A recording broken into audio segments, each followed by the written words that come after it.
La caída de Tenochtitlán. Tenochtitlán cae un 13 de agosto de 1521. Después de luchar durante varios meses, los mexicas deciden rendirse ante los españoles y perder esta guerra, lo que abriría el paso a un nuevo imperio sobre el territorio mesoamericano. Dicho imperio se expandiría y convertiría a lo que conoceremos como la Nueva España. Este nombramiento se le adjudica historiográficamente a Hernán Cortés en sus cartas de relación con Carlos V. Ya que mencionamos a este personaje, repasaremos brevemente la salida de Cortés desde Cuba hasta el alojamiento en el Valle de México por parte de Moctezuma. Esto para entender los antecedentes del fenómeno histórico. Cortés, tras adelantarse a Diego de Velázquez, el gobernador de la isla La Española, inició su camino desde Cuba a Veracruz, fundando la misma, como la Villarrica de la Veracruz, también construyendo un ayuntamiento para poder tener relación directa con el rey de España. Durante el trayecto hacia el Valle de México, fue recopilando y conociendo al Imperio Mexica, el cual dominaba bélicamente a varias culturas mesoamericanas.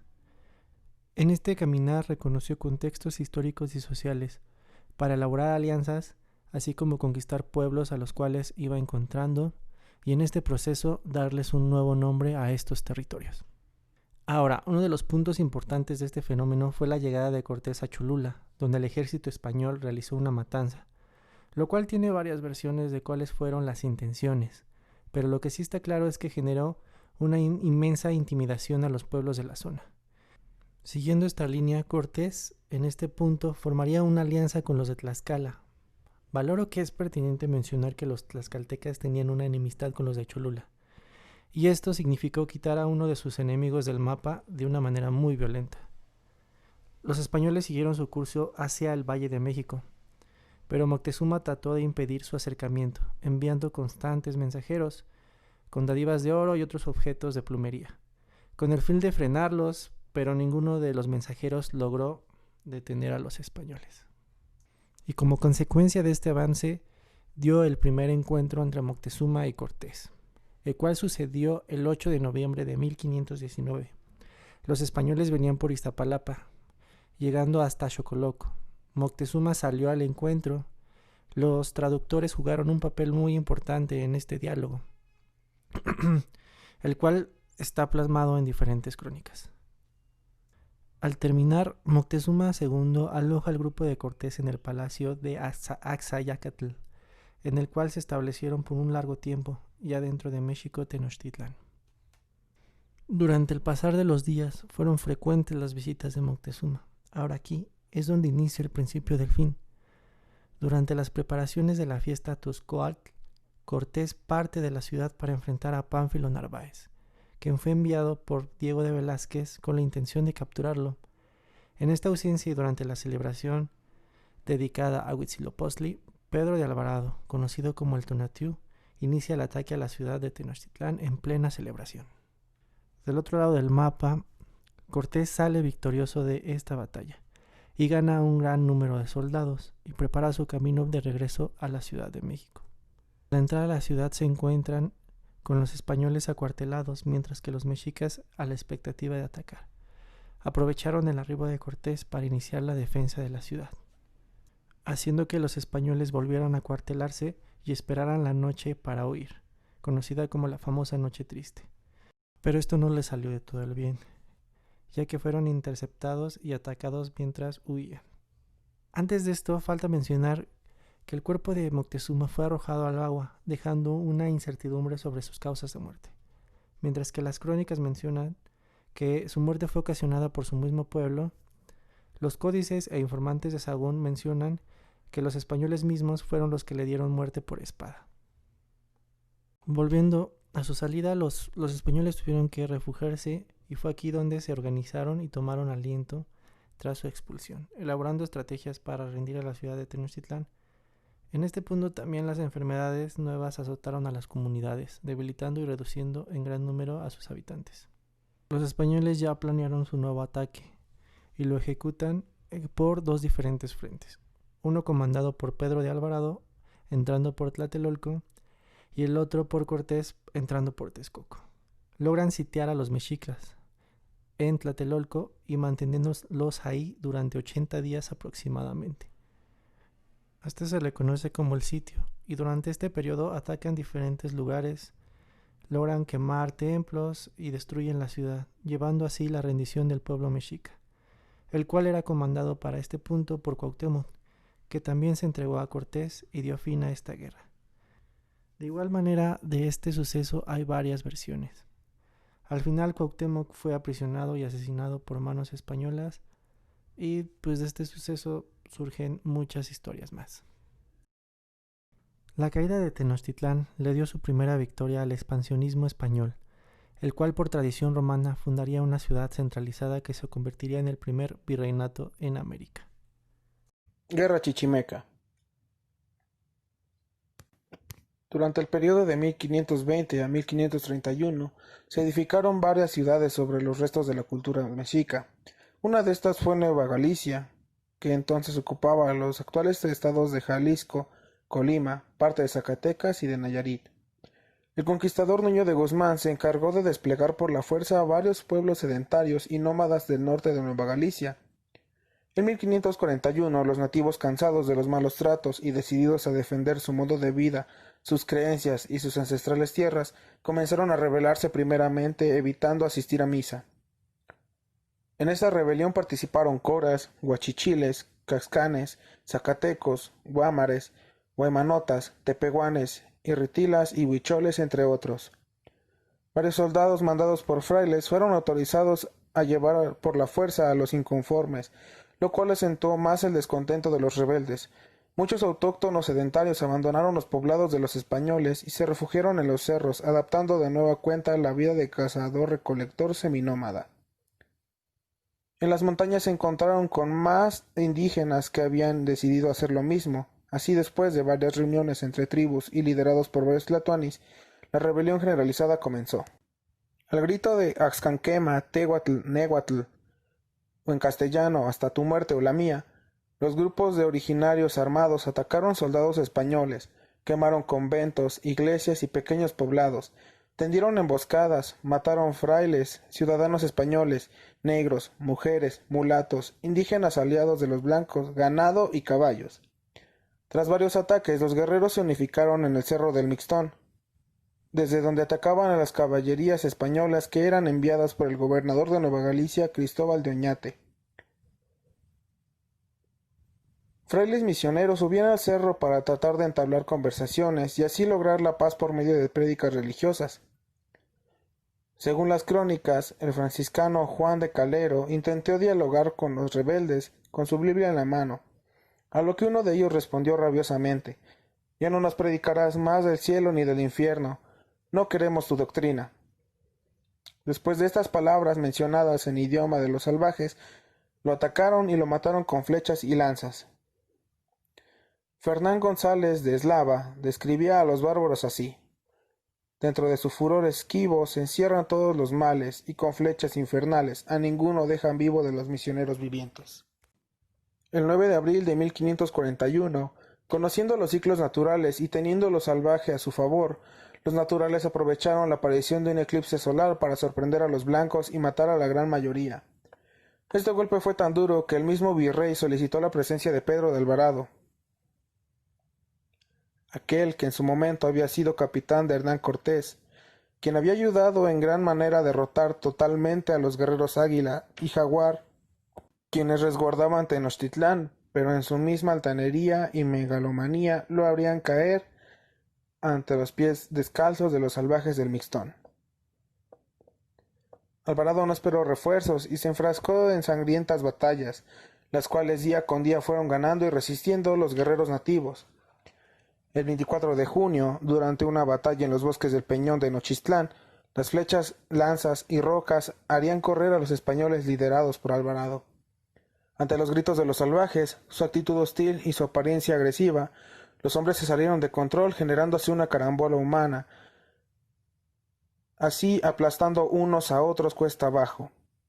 Alvarado se vio también afectado, recibió varias heridas producto de las fuertes flechas de los salvajes. Su caballo le cayó encima, fracturándole varias costillas, quedando tendido en el piso y muy mal herido. El 4 de julio, Alvarado moría por las heridas causadas en la batalla de Nochistlán. Esto fue otro duro golpe para los blancos, que realmente veían su reino en peligro latente. El virrey de Mendoza, preocupado por las pérdidas y porque la rebelión se había extendido hasta Michoacán, donde varios purépechas habían tomado las armas junto con los chichimecas, mandó a que se juntara el mayor número de indígenas aliados para combatir a sus parientes étnicos. Así, cientos de mexicas, tlaxcaltecas, jilotepecas y huejotzincas fueron mezclados con el ejército español para exterminar a los rebeldes. Las crónicas cuentan que más de 50,000 hombres fueron los que atacaron con fiereza a los soldados y los hicieron retroceder de las ciudades que ya habían sido tomadas. Los salvajes, tanto en el Mixtón como en Nochistlán, también cayeron por los números. El exterminio fue inevitable, así terminaría un episodio más de la gran resistencia nativa. La guerra del Mixtón solo sería el comienzo de algo más grande, la guerra chichimeca, el conflicto nativo más grande, sangriento y de mayor duración de toda Norteamérica, el cual oficialmente duraría poco más de 50 años. La palata como principal causante de conflicto. El 8 de septiembre de 1546, una expedición de jinetes españoles, franciscanos y aliados indígenas, liderados por el capitán Juan de Tolosa, llegaron a un lugar alejado e inexplorado del norte de la Nueva Galicia. Los españoles tuvieron contacto con chichimecas zacatecas, quienes, al recibir objetos de valor por parte de los españoles, les regalaron pepitas de plata, indicando que en esas tierras había ese preciado mineral, por lo que desde entonces la explotación minera comenzó a ser prioridad en esa zona. La infraestructura en Zacatecas comenzó a desarrollarse frenéticamente, al grado de que el gobernador Cristóbal de Oñate fue propietario de una lujosa residencia, 13 molinos de minerales, fundidoras, más de 100 esclavos y una iglesia para que se congregaran estos.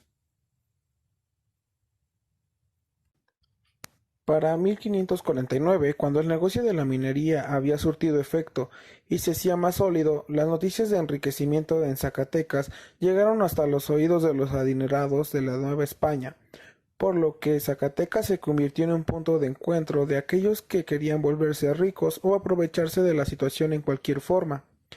La carretera México-Zacatecas, la cual era la principal vía de transporte para la plata saqueada de las profundidades de la tierra, partió de la Gran Chichimeca, dejando destrucción a su paso, irregularidades y saqueos de algunos pueblos chichimecas sedentarios como los ixtlachichimecas, los cuales fueron expulsados de sus tierras en la Sierra de Comanja.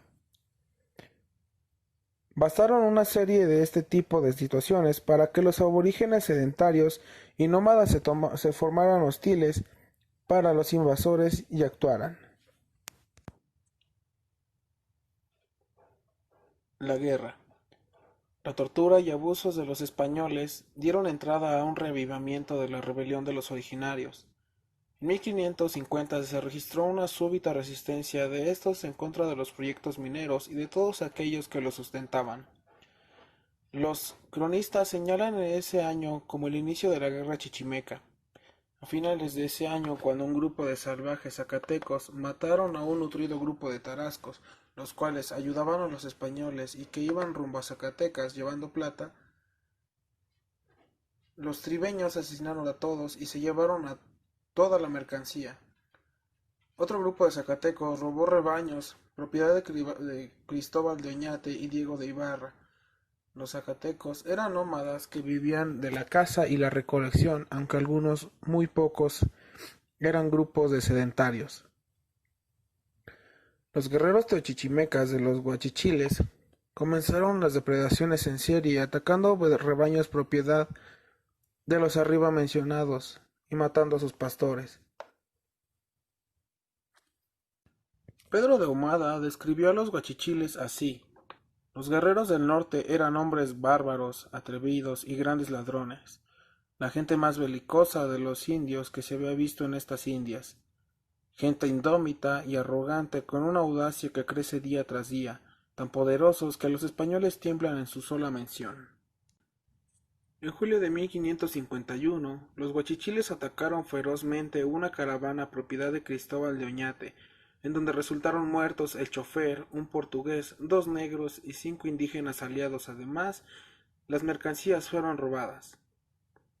En septiembre, los guerreros rojizos mataron a un mercader y a 40 tamames, cargadores, que llevaban consigo mercancía a Zacatecas. Esto llamó la atención de las autoridades españolas, quienes con urgencia se centraron en el nuevo peligro salvaje. Los chichimecas de tipo Guamar comenzaron también una violenta rebelión en contra de sus conquistadores. Los asentamientos españoles fueron los blancos de los guerreros, pues estos se encontraban muy cerca de las zonas guamares. Para 1563, la rebelión Guamar fue uno de los episodios más violentos de la guerra de los chichimecas. Uno de los líderes de los chichimecas cascanes, Francisco Temanaxtle, seguía libre y dando batalla en la zona suroccidental de la Gran Chichimeca. Muchos de los cascanes habían sido dominados por los españoles. Estos fueron uno de los pueblos que ayudaron a los conquistadores en su abatida contra los nómadas del norte. Esta fue una de las razones para que los cascanes se volvieran blanco de los chichimecas zacatecos. Con el gobierno de Luis de Velasco se hizo un llamado a los indígenas, que antes habían sido guerreros, para combatir a los chichimecas. Por mandato del virrey Luis de Velasco, Francisco de Ibarra realizó una nueva exploración oficial por la Gran Chichimeca, esto para expandir el reino y pacificar a los aborígenes en guerra. En 1551, el jefe chichimeca Tenamestle era convencido por las tretas del obispo de Guadalajara, Pedro Gómez de Maraver, de deponer las armas y terminar con sus actividades en guerra. Este jefe había sido uno de los pocos que se habían resistido a terminar con el conflicto, incluso después de la guerra del Mixtón hasta ese año. El Tlatoani chichimeca había seguido atacando a los españoles y robándoles mercancía y ganado. En 1552, Tenamazle sería encarcelado y poco después sería llevado frente al Consejo de Indias en España para ser juzgado. Ya para 1552, los aguerridos chichimecas, que habían estudiado los terrenos y habían recibido importante información desde sus aliados en esos poblados, atacaron unidos con ferocidad. En 1553, en la provincia de Jilotepec, los chichimecas habían asesinado a más de 300 indígenas pacíficos que ensanchaban los poblados españoles. En un año mataron a 65 indígenas más, quemaron la iglesia del pequeño pueblo de Jalpa y causaron graves daños en estas tierras.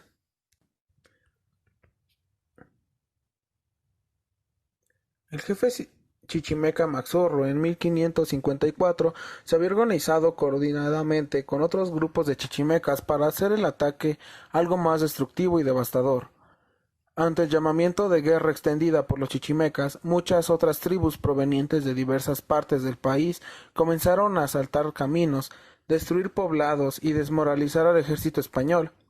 Se estimó que desde el descubrimiento de Zacatecas hasta 1561, más de 200 españoles y 2000 aliados habían resultado muertos por las manos de los naturales en caminos de Zacatecas, Guadalajara, Estado de México y Michoacán. Mientras los ataques de los asaltantes chichimecas seguían, la orden del virrey Velasco sobre la fundación de poblados defensivos continuaba. En 1555 se comenzó a fundar el poblado de San Miguel, estratégicamente posicionado sobre la carretera a Zacatecas, muy cerca del Tunal Grande. Esto posicionó a los guachichiles, quienes se vieron invadidos pronto por los conolos armados, retirándose de sus territorios originales y organizando ataques posteriores. Malpaís. La actividad minera de Zacatecas quedó casi paralizada por la falta de provisiones y el peligro chichimeca. El lugar desde donde se cree que se consolidó el levantamiento general de los chichimecas fue un lugar llamado Malpaís, un terreno volcánico al este de Nueva Vizcaya, en el actual estado de Durango. Ese terreno era inaccesible para los jinetes españoles, y en tal lugar se tenían contados alrededor de 800 guerreros y 13 de sus líderes. En este lugar se trazaban ataques y emboscadas, desde donde se mandaba a los mensajeros hasta otras tribus para que se levantaran en armas, y así fue como varios tepehuanes se unieron con los zacatecos, guachichiles y los pocos cascanes que habían decidido rebelarse. Se llegó a contar que en Malpaís se encontraban alrededor de 1500 guerreros de diferentes clanes listos para pelear. Organizaron un ataque al pueblo de San Martín, queriendo ser este el primero de varios como objetivo para eliminar del mapa de los poblados y campamentos españoles cerca de los territorios salvajes de los chichimecas. El capitán Ahumada entró a Malpaís a mediados de 1561 con solo 5 soldados y un intérprete. Fue así como logró entablar conversaciones con los rebeldes salvajes de Malpaís, queriendo alcanzar la paz que les prometió tierras, además de la promesa de que no serían castigados por sus depredaciones y ataques pasados. Los aborígenes hicieron varios tratados de paz, pero sabiendo que los españoles eran traicioneros y sabiendo que estos tenían ubicada su localización, tomaron una decisión importante. Tras la última conversación de paz, decidió preparar el combate para los rebeldes chichimecas, pensando que lo traicionarían en la primera oportunidad que tuvieran.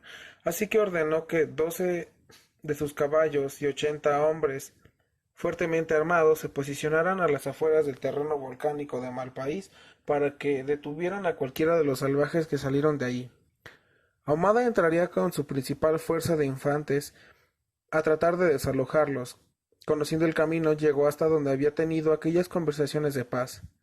Fue grande su sorpresa cuando llegaron al lugar. Este ya se encontraba desolado. Unos cuantos guerreros se resistieron a abandonar Malpaís, pero fueron muertos por los invasores. Llegando a los campamentos abandonados en el Malpaís, los españoles quemaron las chozas y se retiraron a perseguir a los aborígenes, quienes habían huido hacia el valle de Guadiana y Aguamatex. En Guadiana se desató una feroz batalla que culminó con la muerte y captura de entre 200 guerreros salvajes.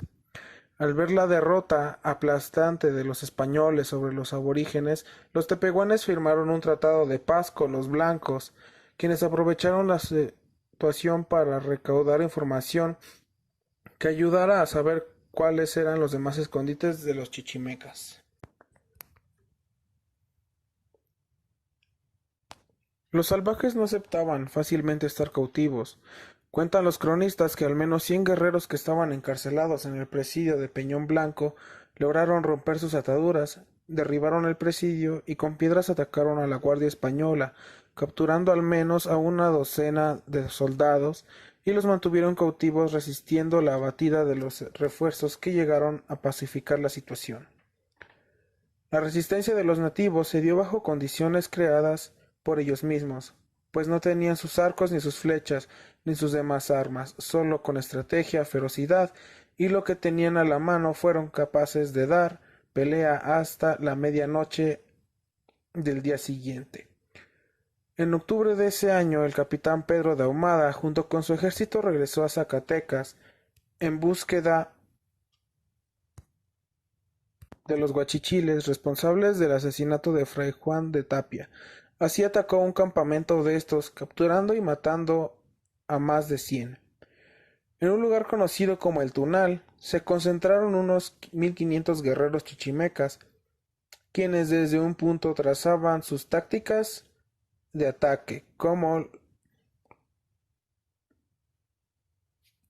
lo anteriormente mencionado en la zona de Malpaís.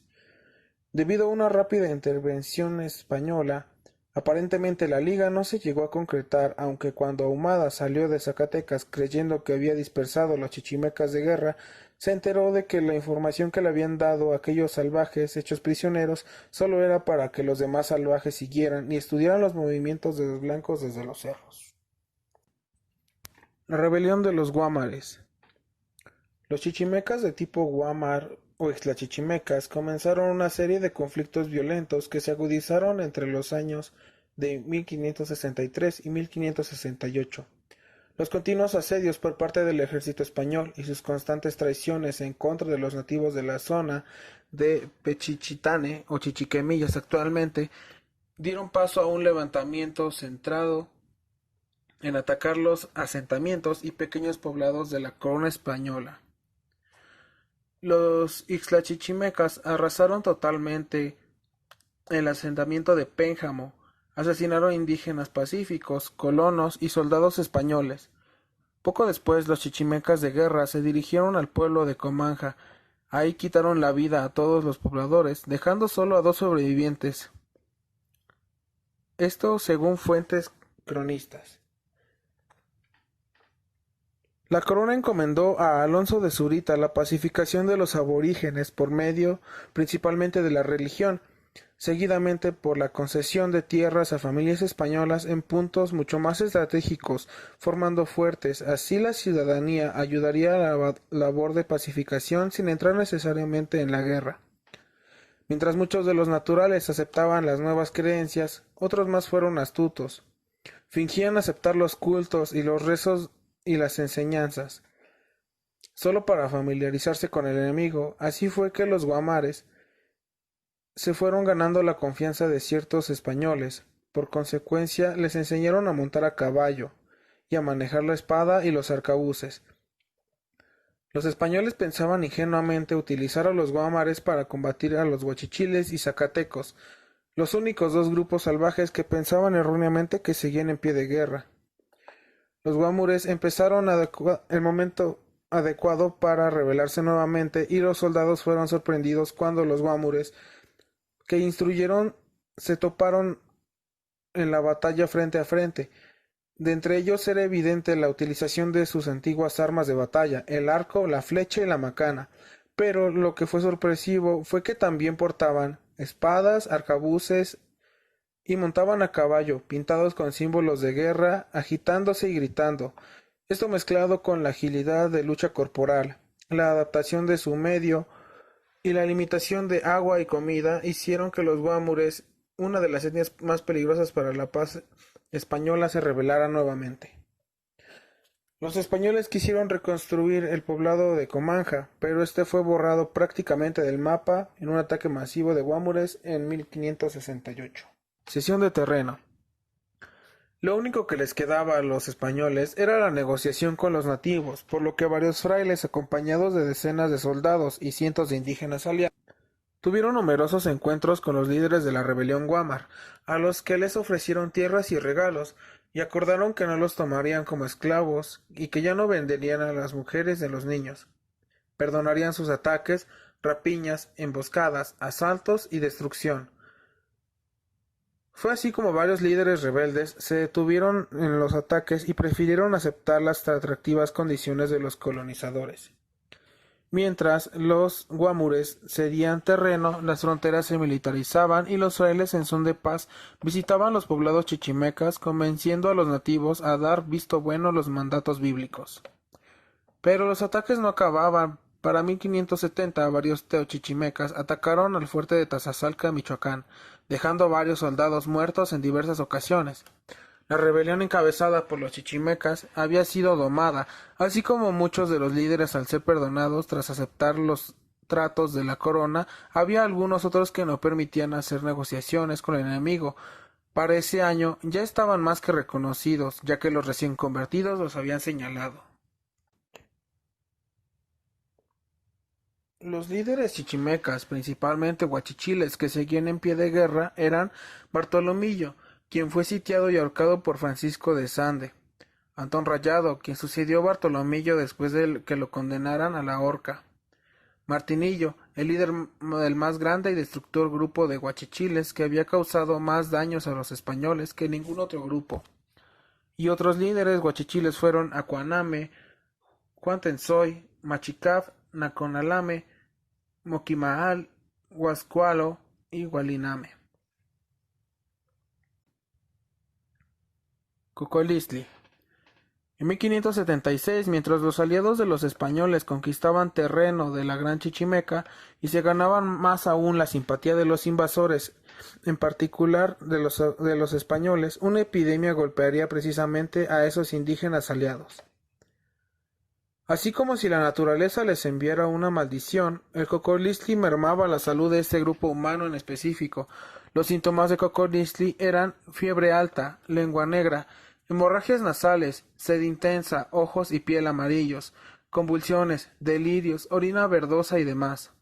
Un claro ejemplo de las bajas que habían sacudido a las tropas auxiliares indígenas fue que de 1000 guerreros cascanes que había en el pueblo de Tecuatiche, solo quedaban 200 vivos. Término de conflicto. Para mediados de 1585, un grupo de chichimecas pames rebelados atacaron ferozmente el poblado de Simapán en el actual estado de Hidalgo. Asesinaron tanto a españoles como a indígenas pacíficos, situación que orilló al virrey a tomar cartas urgentes en este asunto. Zúñiga crearía nuevas formas de alcanzar la paz en el conflicto que había durado más de 35 años como medidas implementó penas para quienes esclavizaran chichimecas, liberó a nativos prisioneros que consideró inocentes, a los líderes guerreros chichimecas que consideraba que podrían ser peligrosos los liberó, pero dentro de los poblados en donde podían ser cristianizados. Impulsó el abandonar el sistema de presidios a cambiar de negociar con los rebeldes y comprar la paz con ropas y alimentos. Eliminó también a los soldados que solo creaban fricciones innecesarias contra los chichimecas en la frontera. En vez de llenar esos poblados con soldados, construyó casas de religiosos e indios civilizados, para que éstos los persuadieran de dejar las armas y fueran ejemplo de que la civilización traía grandes beneficios. Los líderes chichimecas de tipo huachichilo zacateco que no aceptaron los tratos fueron asesinados o se replegaron en tierras más septentrionales, allá por las tierras de los tepehuanes, los rarámuris y de los apaches.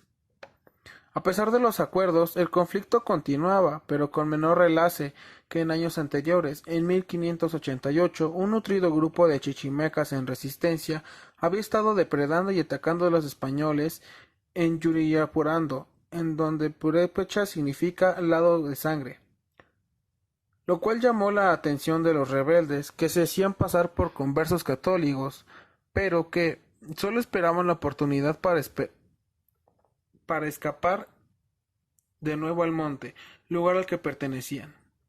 Muchos chichimecas, al ver que ya no se les maltrataba y que serían recompensados con tierras, ganado y trabajo, decidieron rendirse y no guerrear más. De la mezcla de nativos sedentarios, nómadas, salvajes y europeos invasores había surgido el naciente pueblo mexicano. Para 1595, el poblado chichimeca llamado San Luis había sido elegido para ser hogar de varios grupos étnicos muy bien elegidos por los españoles para que los salvajes de esas tierras decidieran no seguir peleando y se cristianizaran de una vez. Así llegaron a la cabeza con frailes, seguidos por los negros, los mexicas, otomís, tarascos y tlaxcaltecas. Al concretarse la paz entre chichimecas de aquel pueblo y los otomís, el pueblo fue llamado San Luis de la Paz, ubicado actualmente en el estado de Guanajuato. En 1600, la guerra chichimeca había terminado oficialmente.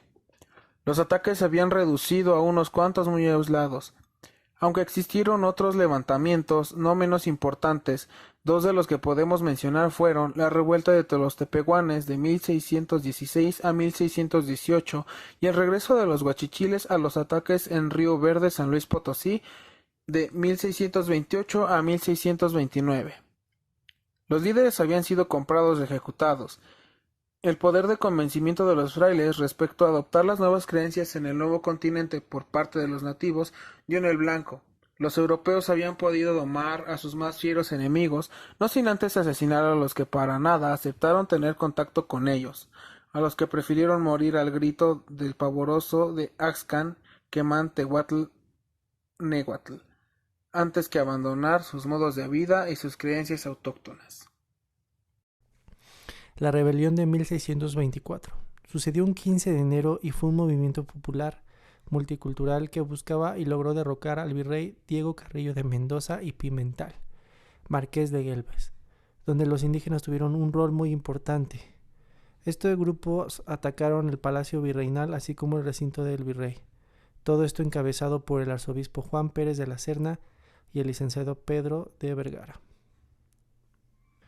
Como antecedentes podemos encontrar las reformas establecidas por el marqués de Güemes, por ejemplo la ordenanza del 13 de enero de 1622, la cual prohibía a los clérigos beneficiarse de las parroquias y a los frailes doctrineros invertir en asuntos del gobierno y de la justicia de los cabildos indígenas. Esta formulación buscaba combatir la corrupción y así aumentar las ganancias que iban dirigidas hacia la corona española. Uno de los aspectos claves fue el parágrafo 27, el cual decretaba una ventaja sobre los frailes en la administración de parroquias de indios, a comparación de los seculares. En este punto en específico, una ventaja en el caso del arzobispo Pérez. Esto solo avivó el celo por los intereses.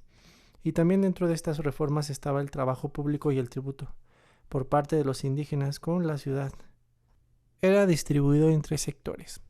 Uno era el agrícola, otro era el de las obras públicas, que consistía en la construcción de un desagüe, la catedral y la reparación de calzadas, y otro el servicio de abasto. Ya por último, no solo se encargaban de los asuntos económicos de los indios, sino también de las cuestiones religiosas y la administración parroquial. Esto hizo que hubiera una constante división entre frailes y arzobispos. Uno de los antecedentes de estas riñas fue el destierro del arzobispo Pérez, lo cual generó mucha indignación por parte de los indios, así como de la suspensión de servicios eclesiásticos. También a estos antecedentes se sumaron los castigos públicos en las plazas principales, los cuales también generaban hostilidad, y todos estos factores se fueron juntando hasta el levantamiento contra el virrey. La toma del palacio cuenta el relato de Jerónimo Sandoval, una movilización desde la mañana, desde muy temprano. Dice que un grupo de indios negros y mestizos correteaban y apedraban a los burocráticos.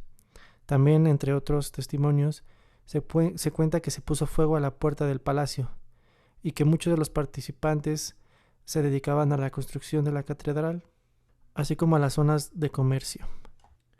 Varios testimonios afirman que no se detuvieron hasta tomar el palacio y saquearlo. También dicen que se dedicaron a tomar y saquear casas de algunos funcionarios. Se dice que el virrey, para salvar su vida, tuvo que disfrazarse para huir, también con la ayuda de algunos franciscanos. Finalmente, este movimiento logró la salida del virrey Marqués de Gálvez.